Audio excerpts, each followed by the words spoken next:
Hello, hello. Dr. Colleen and Dr. Marc from Lifetime Wellness here with live at 7:05, I think. Right on the button. Wednesday night. Tonight we are going to be talking do's and don'ts of probiotics. Probiotics have definitely become more mainstream in the last few years. Very popular. In large part, that can be a very good thing, but like most other things, as soon as it goes mainstream, then you start to get a lot of junk and misconceptions and just a lot of things that you need to be aware of when there's you're some in the market. Yeah, there's some mistakes that we see people I'll be back. just in using probiotics, number one. So we're gonna cover some ground here. So we're gonna try to go through a lot of stuff here real quick. I'm going to man the camera from the other side. We'll be back and forth. So if you have questions, I'm going to man the camera. If you have questions, if you have comments, I should be able to see them from the other side of the phone. So I'll be back and forth. But if you know someone who has any of the conditions that Dr. Marc is going to be talking about that probiotics could help with, share this with them. For definitely sure. share. If you know people that have guts, share it with them too, because this will help them. So probiotics, those are the friendly bacteria that reside primarily in our gut, but it's much more vast than that. Can be a very positive thing and very critical to help people get well. The probiotics are specifically bacteria, friendly microbiota, but there's a lot more to what's referred to as our microbiome. That's just the ecosystem, the collection of all the beneficial microbes that live in us and on us. And so they're very critical to our overall health, and they do a lot of functions in the body, and we have this sort of symbiotic relationship. We take care of them, they're going to take care of us. So very important to address this. So probiotics can be very good and very helpful, and there's some other things, but they're becoming very targeted. And this is an area, it's probably the number one area of functional nutrition work that we do in our practice is with the microbiome. And when we use a number of probiotics, I'm going to show you a sampling of the different ones that we use, but I wanted to address some of the mistakes that we see people when they start using probiotics, and where that can actually start to create an imbalance and create some problems and not really be a solution. So first and foremost, you don't have to be taking a probiotic year-round, every day. It's not something that you necessarily need to be ingesting every day or frequently. We do recommend cycling them, and there can be different approaches, but you should also be getting them naturally from the foods that you eat, just in your environment. So number one, we don't need to be germaphobes and lysoling everything and trying to make a sterile environment. We need to be exposed to germs that are in our environment. They're not necessarily bad, but what I hear commonly from people when we do a history and we ask what they're taking from medications or supplements, and many times someone is taking and has been taking the same probiotic for literally years, and they can be taking some good ones, like Garden of Life or other ones that you can find at decent health food stores, but what they're doing is just monoculturing those generally 5 or 6 strains of beneficial bacteria over and over and over again.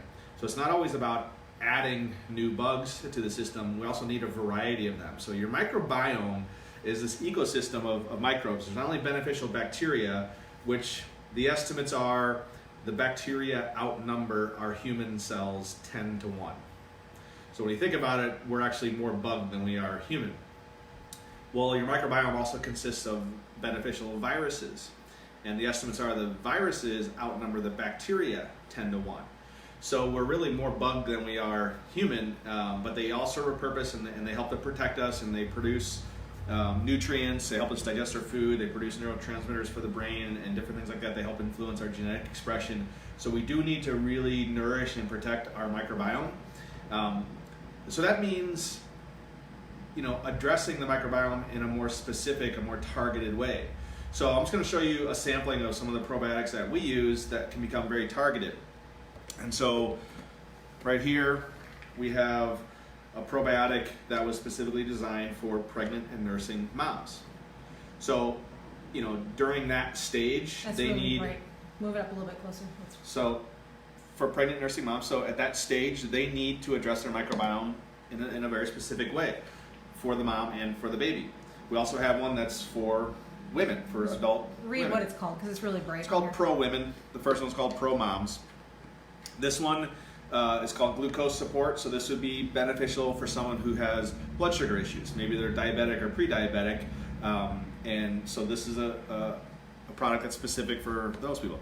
We have them for elderly, we have them for immune support, we have them for people who are struggling to lose weight. That can actually be a microbiome issue.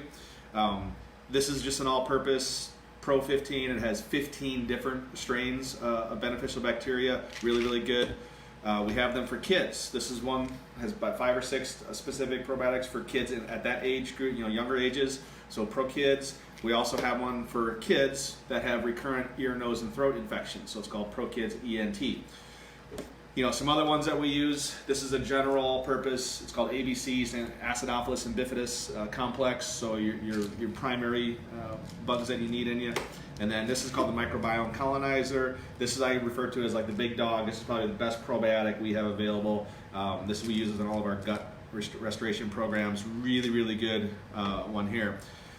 So the reason I'm showing you that there's others, and we have more in the pipeline, particularly from our main company, Systemic Formulas. They are really spearheading the movement in targeted areas of probiotics. You can have them for the oral cavity.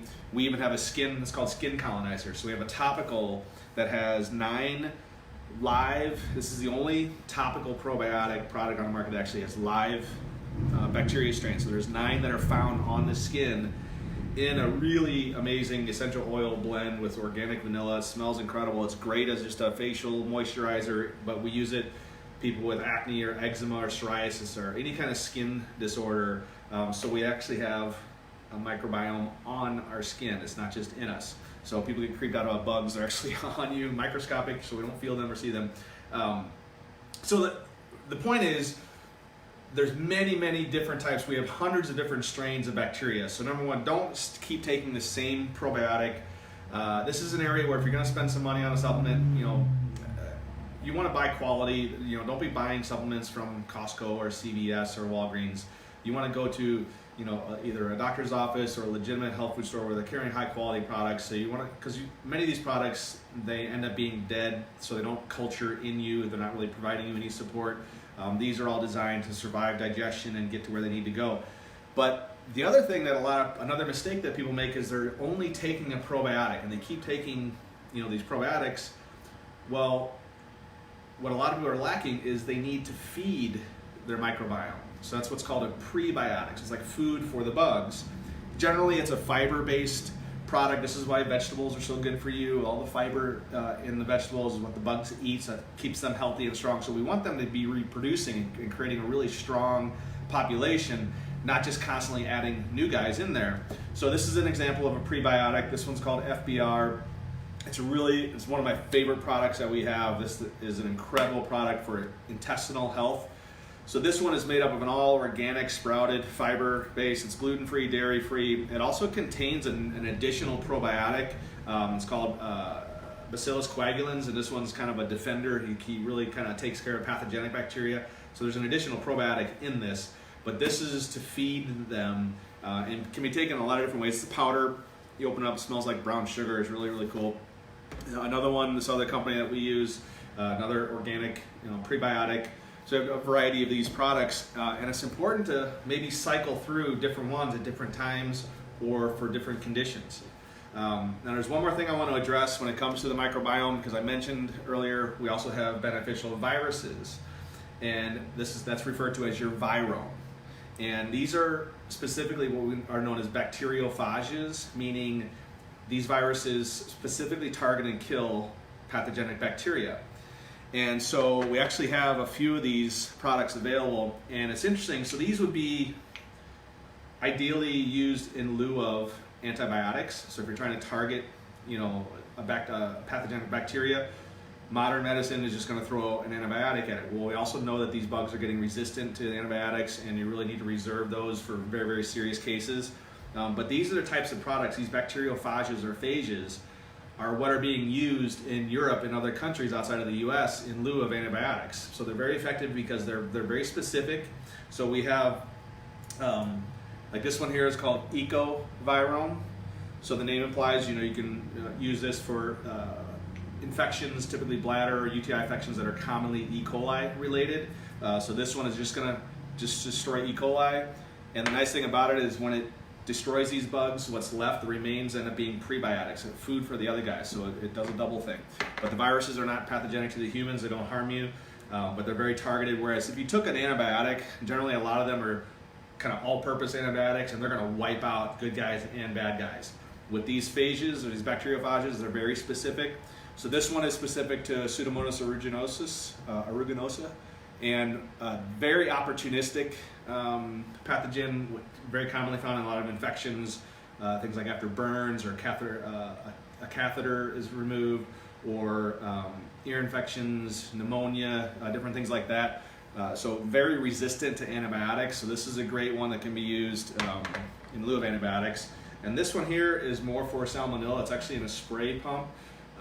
Recommendations, you can even spray your food with this. So things like poultry, that if you're concerned about a salmonella infection or poisoning, you can actually spray it and it'll get rid of it. So we've got these other products that contribute to the virome part of this whole ecosystem we refer to as your microbiome. So just wanted to kind of throw out there that probiotics are very important. They're critical. We use them a lot, but they need to be used correctly and with more targeted purpose. And so if you need any help, if you think you might need some help with this, or want to maybe branch out and get more specific with that, give us a call, stop into the office. We've got a variety of probiotics available to us. There's more coming down the pipeline, one specifically for brain health I'm super pumped about. But there is more of a science to it. The science has been exploding literally over the last decade, and we're right there on the forefront of helping to protect that microbiome. But these are some of the tools that we use that help you address it in a better way versus just wasting your money on maybe a product that you don't need or isn't really helping you. So I don't know if there's any questions or comments, or if anything you want to add, Dr. Colleen. Just since we get questions all the time about various conditions related to the gut, whether it's constipation or bloating, things like that, I would just like you to briefly touch on how does this fit into, we've talked about here before how one of our main focuses in our practice is GI wellness. So how does stuff like this fit in? Does this equate GI wellness for people? Okay, and briefly, I caught that. So again, probiotics are very important, but they're not the be-all, end-all. They're not the magic, pill that's going to fix everything, especially if you have some chronic gut issues, IBS-related things. The environment needs to be hospitable for the bugs to survive and thrive. So there's other products and protocols and dietary things that we use to create the environment and the entire environment to be healthy. The probiotics are one thing, and they serve a purpose, but if you're not providing the right environment for them to live and to thrive and survive, it doesn't matter how good a probiotic you take. You've got to fix the intestines, you've got to fix the small and large intestines, you've got to create a healthy terrain for these bugs. So there's more of a comprehensive approach to that, and we're not getting into that today, but but it's not just throwing probiotics in and going to fix everything. Plus you need to identify and remove potential triggers. Yeah. So you're not wasting your money, not wasting your time. Yeah, right. And maybe we'll do another video on some of these other things, because there's other products that are really great at making the home for the probiotics a very nice home where they're going to want to stay around. One more question: can't we just eat Activa yogurt and call it a day? No. It's actually funny. I was at Costco. This was years ago. I was at Costco, and the Activa commercials. It's the yogurt that they've been promoting with beneficial probiotics. And I looked at it because I was like, it was all over the TV, and I looked at it. And the probiotic that's in Activa is actually trademarked. So it's something that was actually created in a lab. It's not a natural probiotic that we find anywhere.